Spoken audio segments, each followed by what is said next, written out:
This episode is sponsored by Dr. Chrono by EverHealth, the #1 mobile all-in-one EHR.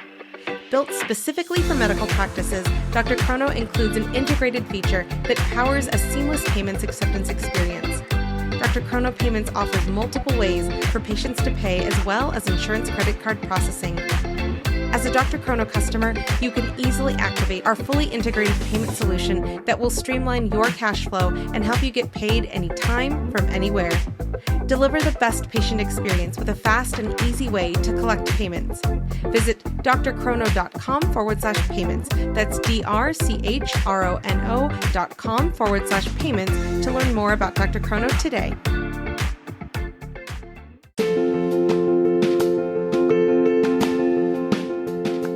Direct primary care is an innovative, alternative path to insurance-driven healthcare.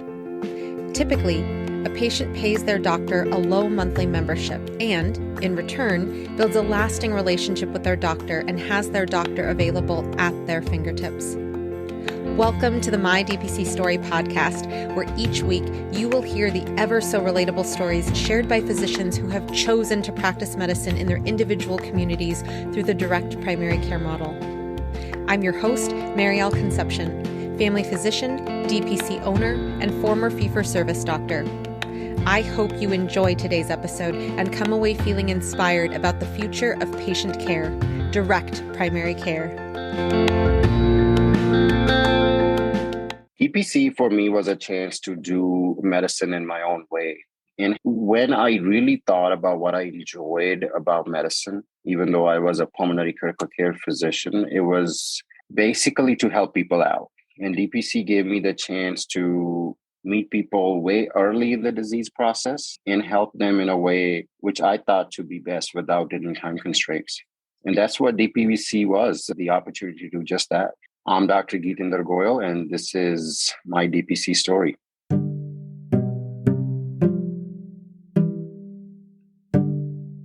Dr. Geetinder Goyal is the founder of First Primary Care in Houston, Texas. He is board certified in internal medicine, pulmonary medicine, and critical care medicine. He has practiced in India, New Zealand, the United Kingdom, Uganda, and the US, where he has remained for the last 16 years. He attended medical school at the Government Medical College in Chandigarh, India. Following that, Dr. Goyal completed his residency in internal medicine at the University of Texas Medical Branch, Galveston.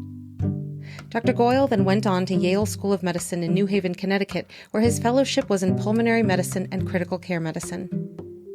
Towards the end of his training, he realized that our healthcare system only takes care of the sick, and no one is looking out for a patient's overall health and well-being. So, Dr. Goyal decided to abandon the traditional route and start First Primary Care to finally provide patients with genuine health care, not just quote-unquote sick care. Today, First Primary Care is a leading DPC in Texas and was placed as number 908 on the 2021 Inc. 5000 list of fastest-growing private companies in the U.S. He is married to Dr. Lee Vo, a practicing internist at Houston Methodist Hospital in the Texas Medical Center. Geetinder and Lee have two adorable daughters, Avni, who's 10, and Saya, who's 6. When he isn't caring for his patients, Dr. Goyal enjoys working out, watching sports, traveling, and having great conversations with friends. Welcome to the podcast, Dr. Goyal. Marielle, I'm so excited to be here with you. This is amazing because I love when episodes get to compound on top of each other. And when I say that, we heard about First Primary from Dr. Kate Snodgrass in season 1, but now we get to hear from the founder of First Primary, having you on the podcast. And it was wonderful to share the stage with you at the DPC Summit in Kansas City. But this is a space where you get to share even more of your story, especially for those people who were so interested in hearing your story. And then for those people who have not heard your story yet. So again, it's wonderful to have you on. Now, I want to get started with the fact that, as you said in your introduction, that you are a pulmonary critical care doctor. And so going back to your experience in medical school and your training to become an internist, can you share what led you to becoming a pulmonary critical care doctor, and how did you have a mind shift to then become a primary care physician? The kind of one common theme that I had seen in most of the internal medicine residents was that nobody really wanted to do primary care. Everybody wanted to be a specialist. When in fact, most people entered internal medicine with the idea that, yes, we are going to specialize one day, right? And on top of that, if you look at the primary care experience we have during our residency programs, which is usually, residency run clinics, first of all, they're obviously the fee for service old system where you're again, pushing people through. There's no continuity again in care in so many ways. So overall, the primary care experience is not something that inspires you, right? You don't really feel like you did what you could the best way possible. On the other hand, that happened in the ICUs. Why did it happen in the ICUs during residency? Because we had all the time we needed for with those patients, right? Where you could really learn the physiology, the disease process, make changes, and then see results happen. And it was all there, right? So just procedures also in general during internal medicine was what I loved doing. And that kind of what led to me choosing to do pulmonary critical care as a fellowship. I really, really appreciate my time in the fellowship. I think I learned so much. I was able to go to Yale, which has a tremendous fellowship program. But one thing that was very shocking to me was that, 50% of my time in the ICUs, I was spending basically doing end of life care. That if I haven't taken care of, 10 patients a day, 5 patients, I felt like we need somehow to figure out how to let these patients die peacefully and not continue to do what we are doing. So even in the ICU medicine, I was, internally at conflict of why are we doing this? And to have those conversations with the family members in the ICUs, it just became daily thing for us. And it took a toll on you at some point. It takes a toll on you. But what was striking is that, why is that we are having these end of life discussions in the ICUs when they should really be happening, several years ago in a primary care doctor's office? That who is this person's doctor who knew this was coming and yet nobody talked to the person about end of life? And, you and I know that America spends more money on healthcare in the last 6 months of people's lives than ever before. And how sad is that, right? And the answer is what? You got to fix primary care. If you're not going to fix primary care, this is not going to be fixed. So here I was, Yale trained pulm critical care, but I felt, like, look, there's no way I can enjoy doing pulm critical care for the rest of my life if end of life is what I'm going to be doing. If that's what I'm going to be doing, I'd rather do it at the primary care level and meet people 20, 30 years before they end up in ICUs and not in ICUs, right? And then DPC came along. Then, Free Market Medical Association came along and David Goldhill came along. Josh Umbers of the world came along. And then you like, look, there is a solution. We can fix this. And that was it, blessed to have friends, family who encouraged me to go do it in spite of, training and then saying, look, I've made a mistake. I'm going to go back to primary care. And yeah, that was 7 years ago now. Incredible. Can you share in the last 7 years, what has your journey in DPC looked like in terms of how many clinics do you have at First Primary and who's on your team at First Primary? Yeah. So first of all, I had a blast doing this, right? Both practicing medicine as well as growing the clinic. It's not been easy. There's, I think that's something that needs to be clarified. The DPC is not an easy way out, right? It is very hard. It's very challenging. It's just doing medicine on your terms. So it's been challenging, but it's been a blast.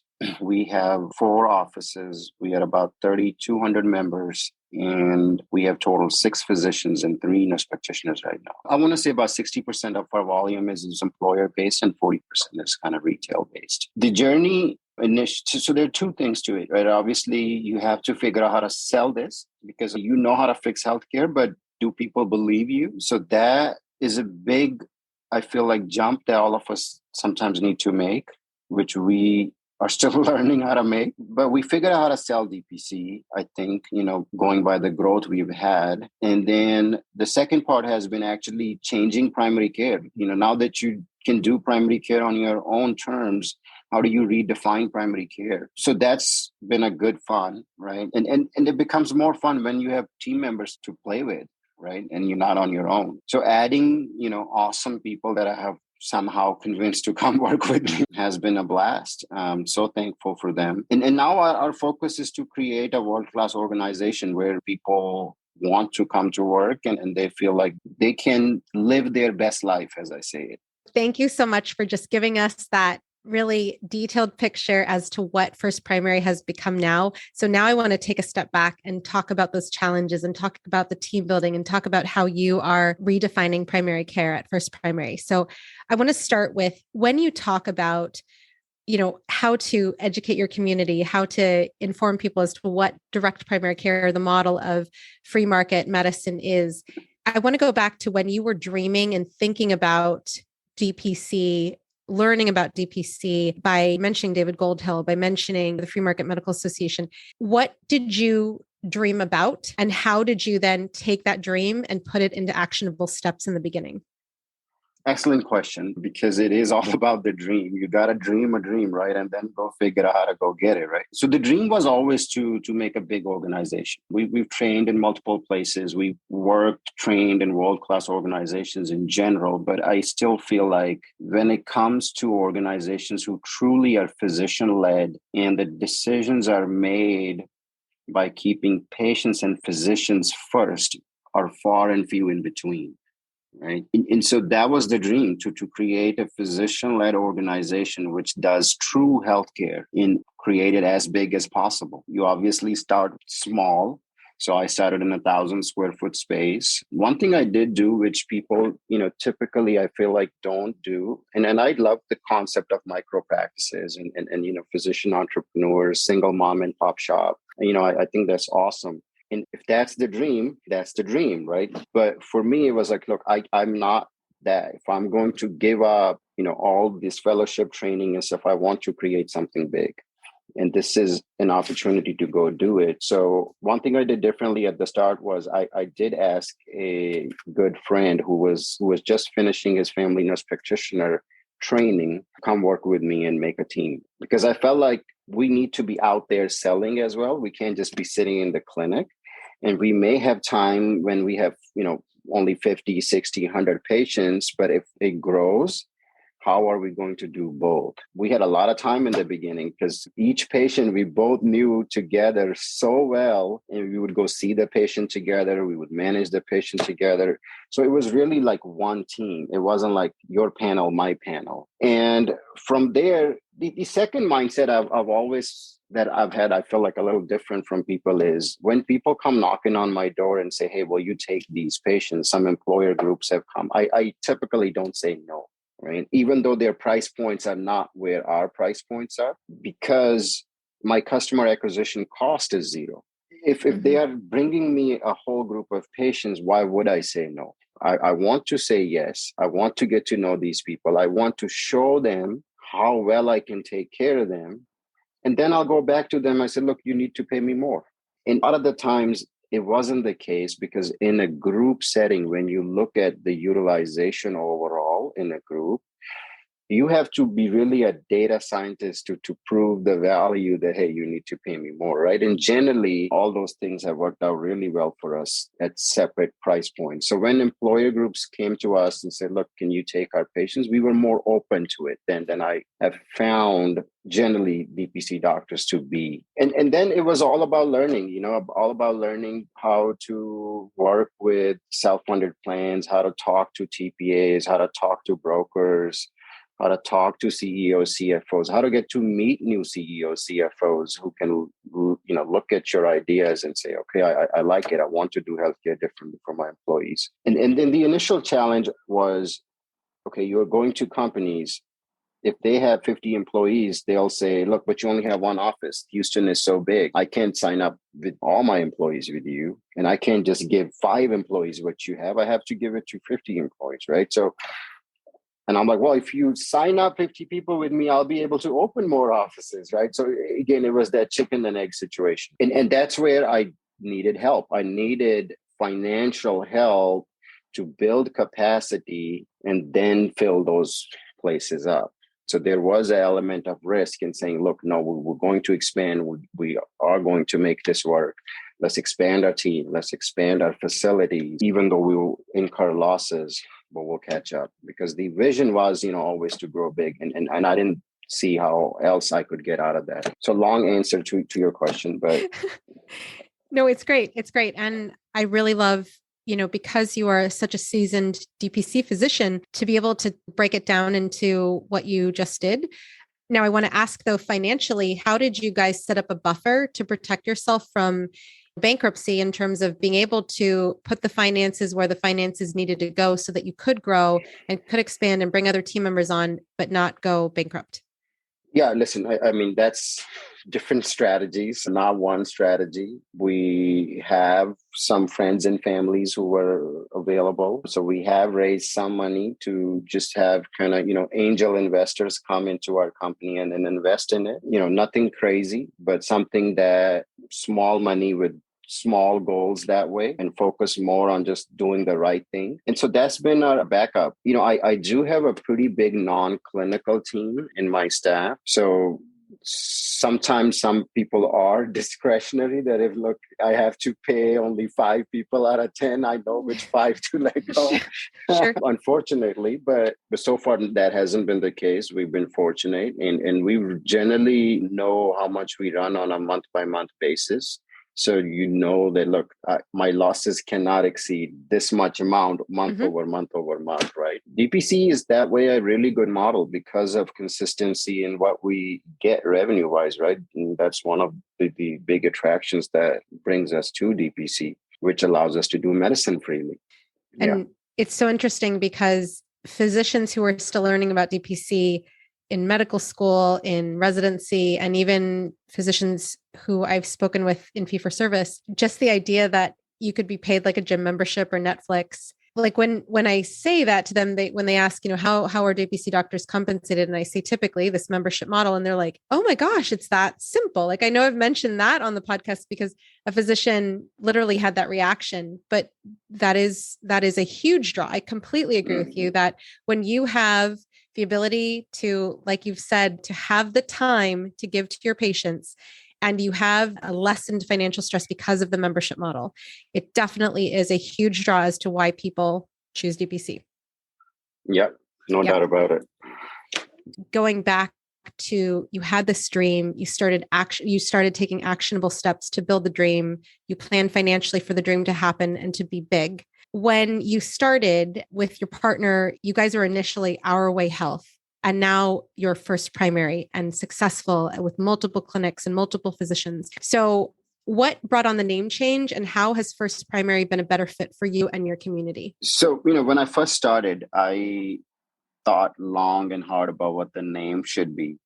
And it's really hard to pick a name up. So Our Way Health was actually suggested by my wife, and we both liked it. And I was like, man, Our Way Health really is what we are trying to do, right? It really needs to be a healthcare that is driven by the physicians, run for the patients. That's Our Way Health. Let's go with it. And I had some challenges getting it because there was a couple of similar, domain names. But when I got it, what I didn't realize was people would always butcher their name, because they'll be like, wait, what is your clinic called? Your Way Health, Our Way Health, My Way Health, right? So it's always be questions like that. And secondly, I would have to explain to people what Our Way Health really means. So what is Our Way Health? Nothing about that really told people, okay, I'm a primary care clinic. So name change actually happened almost 2 years after we were open, when one of my current partners, Jay, and he's not a physician, him and I met. His skill set was business process automation. And he also had actually worked with a CRM, customer relationship management company called Entreport. He actually helped build Entreport when they were a startup. And he had military background, and he absolutely hated healthcare, right? He had not gone to see a doctor since he left military, which was probably 20 something years now. But, we started working more. I started learning his skill set, and he started seeing what medicine could be. And he bought in fully, and he worked for me, without any pay for a long time. Actually, he was the one to suggest that, look, we should change the name. If you want me to market this, I need something I can easily market. And I think our name should have primary care in it because that helps us with the SEO, with, all sorts of things. So he came up with this name, First Primary Care. And at that point, I was so desperate for ideas to grow this clinic. I was like, look, do whatever you want to do with the name. I don't mind First Primary Care. It's hard for me to give up our way health, but let's roll with it. So yeah, that's the story. But I think it has done well. We have grown since then. Who knows whether it was the name or other things, but at least I don't have to explain to people what this name means, right? At least that for sure has helped. Definitely. And you can use that time to do things taking care of the patient members. So yeah, totally hear you. Now, in terms of on the back end, were there any legal changes that had to happen for you to switch to First Primary Care? So, when Jay joined me and we were thinking of the name change, we only had one entity, Our Way Health PLLC. And so we kept that entity because that's where our malpractice is. That's where our physicians are hired and paid. That entity is the one that has a contract with the patient, basically. But First Primary Care was opened as a separate entity. Our Way Health DBAs as First Primary Care, but First Primary Care is not a professional LLC or an entity. So I was able to also bring in non-physician partners. Although they don't own any of the Our Way Health PLLC, I fully own that, or my physicians will own that. But First Primary Care is a separate entity. So yes, we had to do those legal things. And I've had a legal team since then, because as we continue to grow, unfortunately, you will need lawyers, just to tie up all the legal work that you need to do, because we are even giving what we call equity stock options to our employees now within our entity. So all those things had to be figured out legally as well. Gotcha. And, especially for those people who are listening and dreaming big, like you were initially, this is really important for them to hear. And in terms of when you had the PLLC set up, you had your doors open, you're wanting to grow. I want to ask, how did you find the people that have come to work at First Primary Care, including the clinical team members as well as the non-clinical team members? Stay with us. We'll be right back. Thank you to Spruce Health for supporting the My DPC Story podcast. The ways we communicate have changed dramatically over the past decades, but technology and tools in healthcare have not kept pace. Patients want more access and digital convenience, as well as the ability to text their care teams. Care teams are inundated with more communication and rising expectations, but are still using tools and technology stuck in prior decades. Spruce Health created a solution for the tech-forward DPC practice by creating a communication product designed to serve both the patient and the doctor through intuitive HIPAA-compliant workflows, tagging, scheduled messages, and triage templates ready for use, whether you're on your phone or in the exam room. New users get 20% off for the first 12 months of a paid plan with code MARYAL20. That's MARYAL20. So check out Spruce Health today at sprucehealth.com or check out the link in the show notes.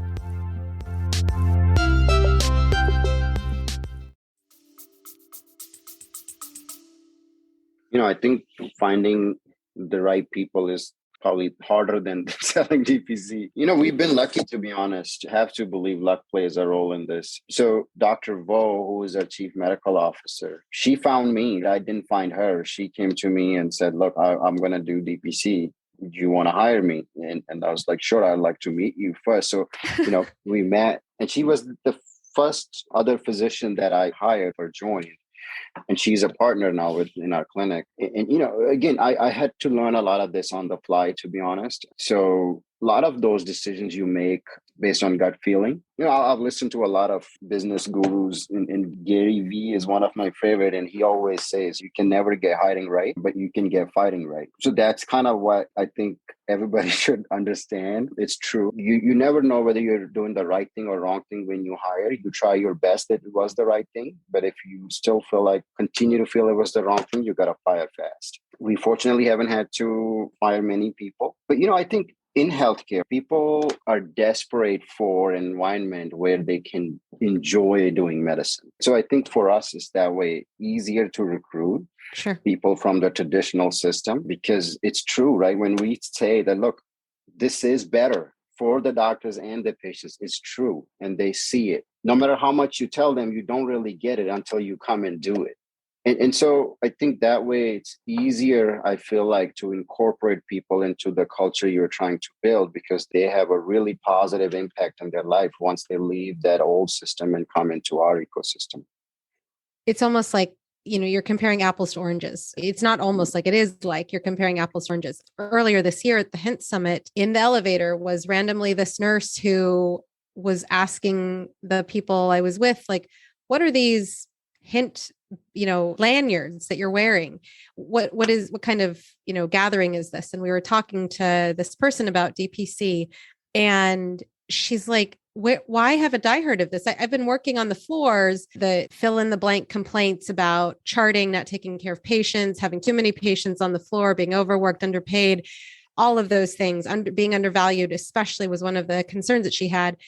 And so I asked her, I was like, where are you from? She's like, San Diego. I was like, reach out to these DPC doctors because they might be looking for help. And yeah, I mean, it's literally like, you never know. You never know who you're going to meet.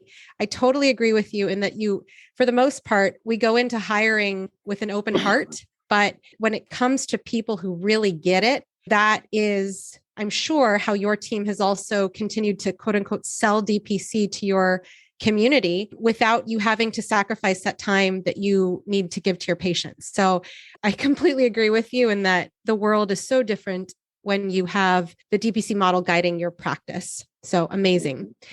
And in terms of the physicians that you have hired, the nurse practitioners that you have hired, how does contracting work? Because you mentioned they're under Our Health PLLC, but in terms of, do they come on with a salary? How does their compensation work? And are there benefits?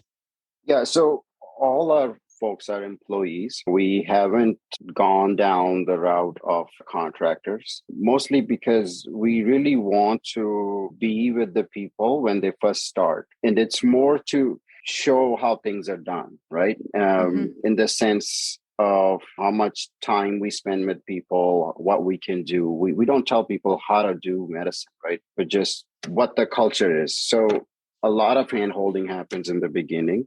And I think that works better if a person is an employee and not a contractor. So all our people are employees, and we are working on the benefits. Slowly, we are making them better. We would obviously buy everybody's malpractice insurance. We are on one policy that we have for the entire clinic. Now we offer, and this is optional because people can be uncomfortable about this, but we offer our own DPC services to our employees as well, right? Especially when it comes to doing procedures, small things, hey, IV fluids, a lot of that stuff they can get at our clinics, right? If they want to choose one other person as their physician, they are free to do that without any cost to them, right? So secondly, we also offer Sedera membership now. I'm a Sedera member for several years. I've used them, love them, and we sell Sedera, and we have probably close to 600 members who do DPC and Sedera. So that's a perk. We pay 100% of the employee only. And then we recently started offering disability insurance. I have, on the clinical side, 90% of my team is actually female. So we are now building a strong maternity policy. That was the reason to have disability insurance as well, so people can have income if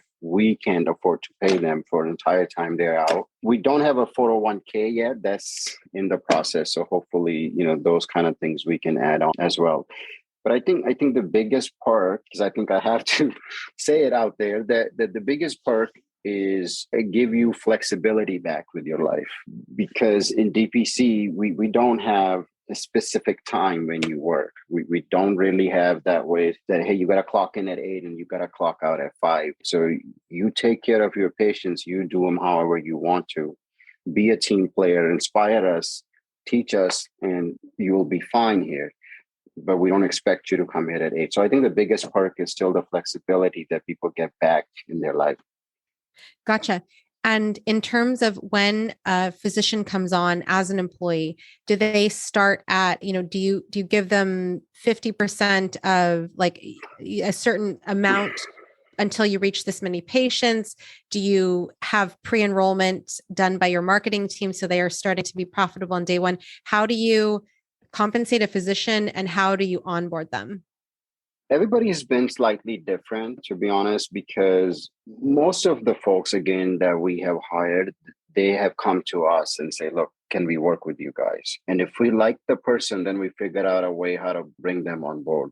Liking the person in the sense, look, if you have the right mindset and you buy into the culture that we are trying to grow, come on, let's try to do it together, right? That's the idea. Then the question is, okay, what do you need to not stress out about money? Let's have a frank, open conversation about it. Let's get you there and then get to work. And then slowly, as the panel grows, we want to get you up to 200,000 by the time you hit 500 patients. But generally, our goal is to membership wise cap at 600. So that's kind of the idea. The other thing I can tell you is we do have family nurse practitioners, 3 of them. And, even when I did my fellowship, I was working with nurse practitioners. So all my life, I'm very familiar with them. And I'm also very familiar with the debate happening at the larger level between doctors and nurse practitioners, right? And so are all my other physicians that come work with me, right? And so I think that is something that does need to be addressed. And I want us to be that place where the world sees us, look, hey, do it like these guys are doing it. So we are a very, again, team-based, very open to collaboration. We handhold our nurse practitioners almost like they're interns the first year before we start giving them more and more autonomy. And I think they bring a tremendous value to our system. And we couldn't be more grateful and happier for the 3 that work with us. Awesome. And in terms of when you mention having everybody involved in that culture, what do you guys build into your community, whether that be like monthly meetings or, daily check-ins or whatever, so that you guys are meeting each other at that level of excitement to bring DPC to as many people in the Houston area as possible?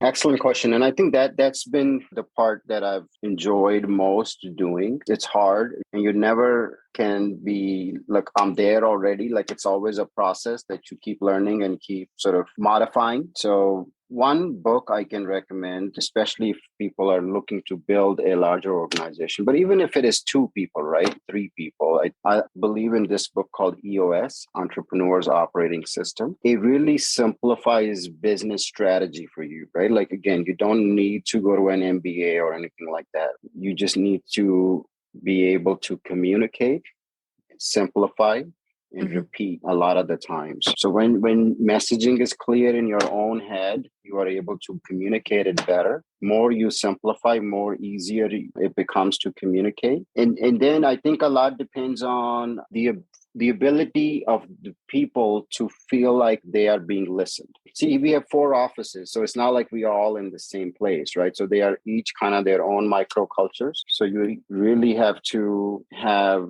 your physicians who are the team leads that are acutely aware of the culture we are trying to build. And they are doing that in their clinics while they are themselves there or when we are meeting together, whether it's through Zoom or in person. So that is one of our biggest challenges, I feel like, going forward as more and more people join us. But we do meet Tuesdays. Every Tuesday, once a week, 12 noon to 1, we will have a get together. We'll talk about different things. One a month is just a clinical meet where we'll just talk about healthcare, whether it's interesting cases or how to do it and all that stuff. Where we have marketing and sales meeting, business process meeting. And then one meeting is just focused on culture. What is the culture we are trying to be? So once a month, we will definitely do something that purely is about, okay, what is the culture we're trying to build?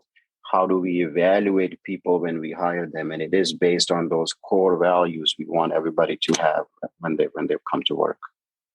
Awesome. And when it comes to building the culture and harnessing the power of your guys' marketing team, and seriously, for the listeners, if you've not checked out First Primary Care's website, just pause this podcast and go. The brand really comes across strong, clean, and very personable. The content that you guys put forth is full of testimonials, full of the power of DPC. And when you talk about the data, it might not always be in a graph, but it is definitely through the words of your patients and your physicians and your clinicians. And so I want to ask, when you guys are reaching out to employers, how do you use your marketing tools to break that ice, to start working with an employer who is interested in providing DPC for their employees? Stay with us. We'll be right back. Have you tried an AI scribe in your clinic? Well, I've tried so many, and I can say Heidi Health is the best AI scribe I have come across thus far. With Heidi Health, I can create unlimited customizable templates for my notes to help me truly cut down on the time I'm spending charting. Template for pediatric well child check? Done. Template for weight loss management? Done. Some of my favorite things I've built into my AI template, beyond the general soap note, are having a list of actionables for our team to take after a patient visit, having the diagnoses listed, and creating an after-visit summary for our patients. Not only have I found Heidi Health to be the most helpful, customizable AI scribe so far, it's also more affordable than most out there. So try Heidi Health today and see how you can harness the power of an AI scribe for your practice. To get an entire month of Heidi Pro free, go to the homepage of mydpcstory.com and click on the Heidi Health ad. Yeah, employer market is a tough market. So any DPCs out there trying that know that it is a tough one to crack, and it takes a while. You need to know these people sometimes 2-3 years before they will actually make the change happen, even though they've been interested, right? Because for a lot of chefs out in that kitchen when you're trying to change a company's health plan. So it needs persistence. So most of our employer leads come, I would say, 3 different ways, right? Number one is our own efforts of our team to go out there and meet and network. I have about a team of 4 people, including me, who are dedicated to basically networking. So we each are part of a couple of networking groups a month. So not more than 2 a month. Between the 4 of us, we have a bond. So we continue to meet new people, talk to, learn from them and tell them what we do is to make a living. So that helps. And that's how we get new leads. Secondly, we have seen a little bit more commonly now, healthcare consultants and brokers coming to us and say, look, I would like to do DPC for this employer group. That wasn't the case earlier. Now I see a little bit more momentum there, especially since the work of Dave Chase, Health Rosetta, and all that has gone on to educate the brokers. More and more are at least curious, even if they are not doing much on the ground. The third way is talk to your patients. When I sit down, I want to know what they are doing, who they work for, everything basically. I want to tell them my story, why I am doing this. And it's critical to connect people at that level, right? And I think once you start connecting with people at that level, your patients will help introduce you to so many business owners that they know, and they themselves might be business owners. Absolutely. And when you talk about how physicians, clinicians are coming on and becoming employees, and you work with them to figure out what works for them, what works for their needs, how do you bring employers on? Are you flexible with them as well? Because 60% of your panel you mentioned are from employers. So how do you craft a bridge for employers to leave a BUCA type plan and then come on to using First Primary? You mentioned Sedera. What are the other ways that you bring the employers on? So 3 different ways, and this is all on our website also if people go to know what we do for our employers. So again, every employer is different. So you really have to go talk and understand what would work best for them, right? And what are they currently doing? Now, if you are somebody who is currently not able to afford anything as a benefit, I would just start by saying, hey, just my DPC membership at $85 a month will be awesome for these people. So yeah, if you are an employer that is currently unable to offer anything, then just starting with a DPC membership can be excellent. What other health membership can give them so many benefits than DPC? I don't think there is any. So that becomes, I feel like, a relatively easier conversation. Those are probably a faster sales cycle wise. Then you will meet employers who already have something in place. right? And if you have a fully insured plan, and fully insured means you're paying Blue Cross, Cigna, United, Aetna plan, those are challenging. Often they are paying a ton, and even though they may hate it, they are scared to take it away from employees. And in that case, it really is a challenge. Do you try to convince them to move the deductibles and carve out some money to open something like a health reimbursement account and offer DPC? But it's hard to get people off of fully insured plans. Sure. We have done that successfully with few clients, but it has taken on average 2 to 3 years to do that. And a lot of the times you approach it in a kind of bite-sized things that say, hey, why don't we try DPC? Let's see how it goes. You guys are frustrated and spending a lot of money anyway. And then that leads to kind of further integration into the health plan, or then they may look into moving to a more self-funded plan. Self-funded plans is where you can really do, I want to say, magic, basically, because if you can control the team that's doing the plan design with you, not control, but collaborate is the better word, then I think healthcare plans run beautifully if they are DPC centric. And the plan administrator works with the DPC doc to take care of the patients. We can do so much care at no cost to the employees. Now we design plans where you have DPC, your labs through DPCs, your imaging through DPC, your specialists, surgeries, all that if done through DPC will be no cost to you. And in doing this for 7 years, we have built, an ecosystem where we know a lot of cash pricing in the city of Houston. So we make these self-funded plans run so efficiently now. So that's our sweet spot, but still a challenge to get them to listen. Totally hear you. But I love that there are people who are coming to you through the health brokers and through people who are looking for DPC or looking to incorporate DPC. Now, with you having 7 years of experience, working to break that ice and to build those relationships with employers, what advice do you have for other people as they're opening and looking to either grow big like you with multiple clinics or multiple physicians or just growing with more patients? What kinds of things do you recommend people track over time to be able to be ready for if somebody approaches them like an employer to be able to say, this is good data that I have about my patient panel and my community that I can show you as an employer? That's an excellent question. What can you be ready? So I think, data wise, you have to rely on the platforms that you use. Like we use Spruce.